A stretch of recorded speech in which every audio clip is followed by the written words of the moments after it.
Assalamualaikum warahmatullahi wabarakatuh. Hai anak-anak, apa kabar? Hari ini kita akan belajar tentang sistem gerak pada manusia. Pada pertemuan sebelumnya, kita telah mempelajari tentang organ gerak hewan dan fungsi rangka pada manusia. Pada kesempatan kali ini, kita akan belajar tentang rangka manusia saja, serta hubungan antar tulang, bagaimana tulang itu bisa menghasilkan sebuah gerakan. Baik, langsung saja. Rangka tubuh kita itu kira-kira seperti gambar yang ada di samping saya seperti ini ya. Nah, bisa kita lihat dan amati bentuk-bentuknya ya.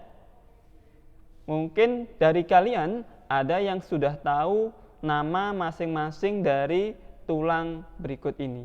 Ini kalau dari belakang terlihat. Nah, sekarang dari samping. Nah, dari belakang lagi. Baik, apa saja bagian-bagian rangka manusia atau nama masing-masing tulang pada rangka manusia? Oke, dimulai dari yang paling atas. Nah, ini yang kepala. Ya, semuanya ini namanya adalah tulang tengkorak, ya. Jadi semua kepala ini adalah tulang tengkorak. Tulang tengkorak itu terbagi menjadi banyak tulang nanti. Selebihnya silakan kalian baca sendiri. Nah, saya tunjukkan satu saja. Ini yang disebut dengan tulang rahang bawah. Berikutnya ke bawah lagi, ini ada namanya tulang selangka, ya. Berikutnya ada tulang leher, ya. Kemudian bisa kita lihat ya, ini adalah bagian tubuh kita, dada dan lengan atas. Nah, apa saja nama-nama tulang berikut ini? Nah, ini adalah tulang belikat. Kemudian ini adalah tulang dada. Berikutnya ini tulang belakang. Jadi yang disebut tulang belakang bukan hanya yang ditunjukkan oleh buletan merah ini, tapi keseluruhan ini ke belakang ya, yang bagian belakangnya ya, ini namanya adalah tulang belakang ya, sering disebut dengan ruas-ruas tulang belakang. Oke, berikutnya adalah tulang lengan atas ya. Nah, ini ada tulang taju pedang yang tengah ini, bawahnya tulang dada pas. Itu namanya tulang taju pedang. Baik, ini jika dilihat dari samping, tulang belikat itu berada di bagian belakang ya. Nah, berikutnya ini kalau dilihat dari belakang. Oke, bisa kalian amati ya. Berikutnya adalah tulang apa ini? Ya, tulang pengumpil. Ada dua tulang di lengan kita, ya. Ada tulang pengumpil, satunya coba kalian pikirkan namanya apa. Nah, yang sebelah sini namanya adalah tulang panggul. Kemudian ada tulang paha.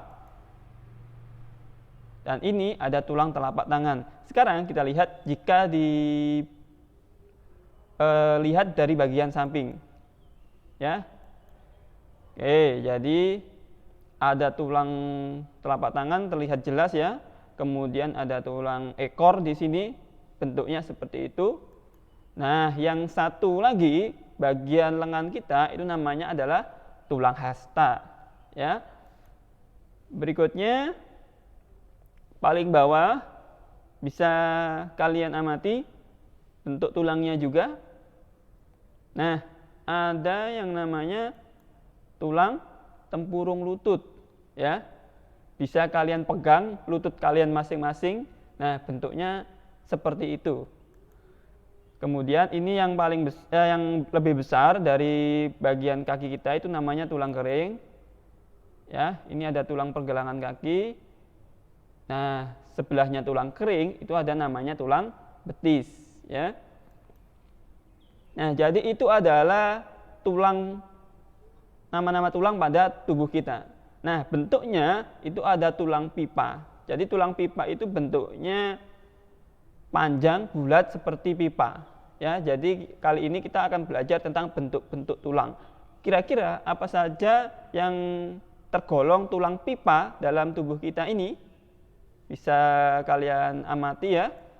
Nah, ini. Jadi panjang, bulat seperti pipa. Ya, kira-kira tulang apa saja? Nah, untuk lebih jelasnya nanti kalian akan melakukan sebuah kegiatan di lembar kerja yang sudah saya sediakan. Nah, berikutnya adalah tulang pipih, ya.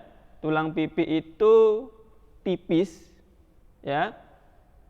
Tipis, melebar, kadang juga melengkung, ya. Contohnya adalah tulang belikat, ya, bisa kita amati. Selain tulang belikat, sebenarnya tulang rusuk kita, ya, ini juga termasuk tulang pipih, melengkung. Jadi bahasa Jawanya ceper, ya, tipis, melengkung. Nah, tulang dada juga termasuk bagian dari tulang pipih. Nah, berikutnya adalah tulang pendek. Tulang pendek itu bentuknya seperti kubus, seperti kotak-kotak, ya. Ukuran panjang lebar, ketebalannya kira-kira samalah seperti itu. Kira-kira bagian tubuh kita mana yang tergolong tulang pendek? Bisa kita lihat ya. Nah, ada di tulang telapak kaki. Yang mana atau bagian mana? Nah, bisa kita lihat. Ini ya. Ini semuanya adalah tergolong tulang pendek. Baik, berikutnya yang keempat itu adalah tulang tak beraturan. Ya, kira-kira bagian mana yang termasuk tulang tak beraturan? Ya, tulang yang tidak memiliki bentuk seperti kelompok lainnya. Ini, ya, pendek tidak pendek, pipa tidak pipa, ya, jadi bentuknya tidak beraturan. Ini ada di bagian ruas-ruas tulang belakang. Jadi semuanya ini bentuknya adalah tulang tidak beraturan. Apakah hanya di ruas tulang belakang saja?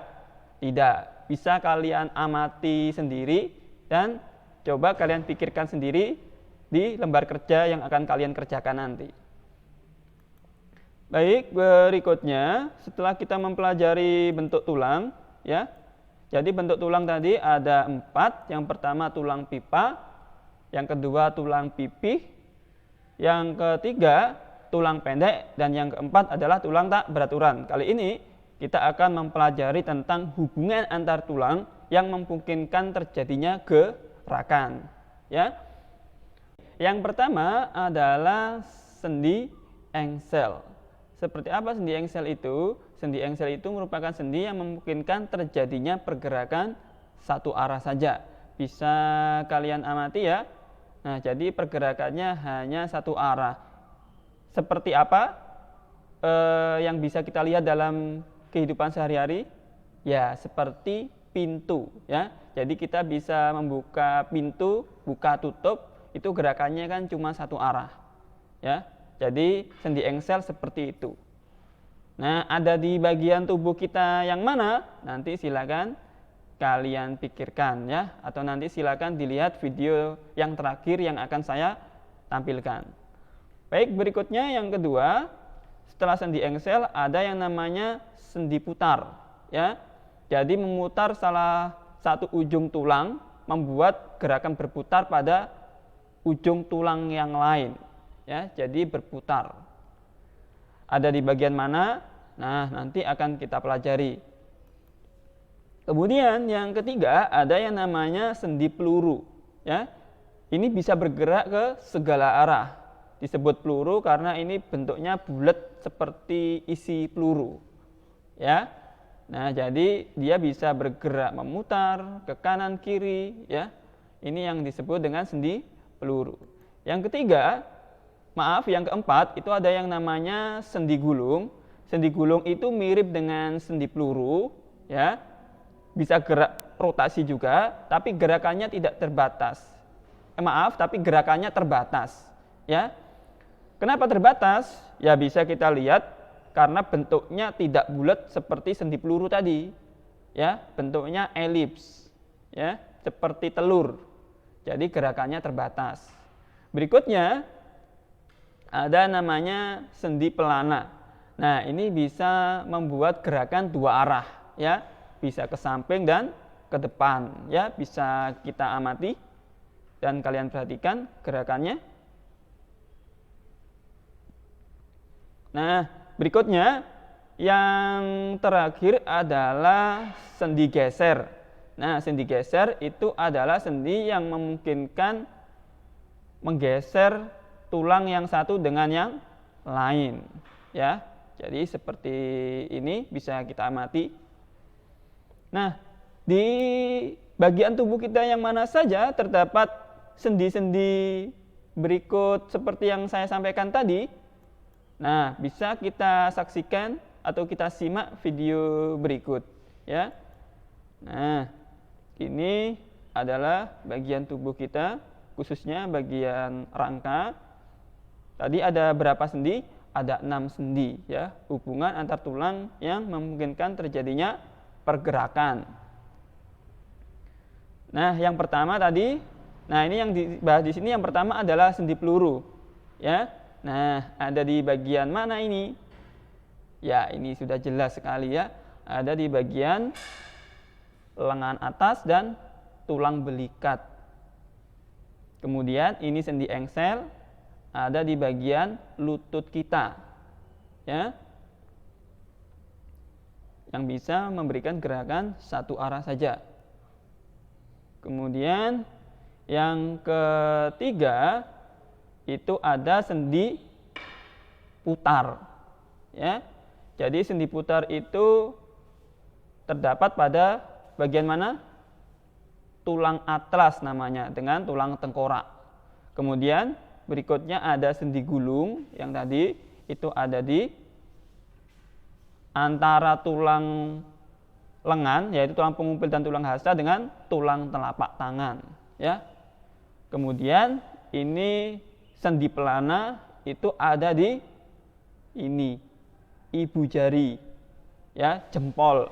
Di jempol kita dengan tulang telapak kanan, tulang telapak tangan ini namanya sendi pelana. Nah, yang terakhir adalah sendi geser, itu ada di ruas-ruas tulang belakang, ya. Baik, itu yang bisa kita pelajari hari ini. Selebihnya silakan kalian baca-baca dari berbagai sumber, ya. Bisa browsing di internet.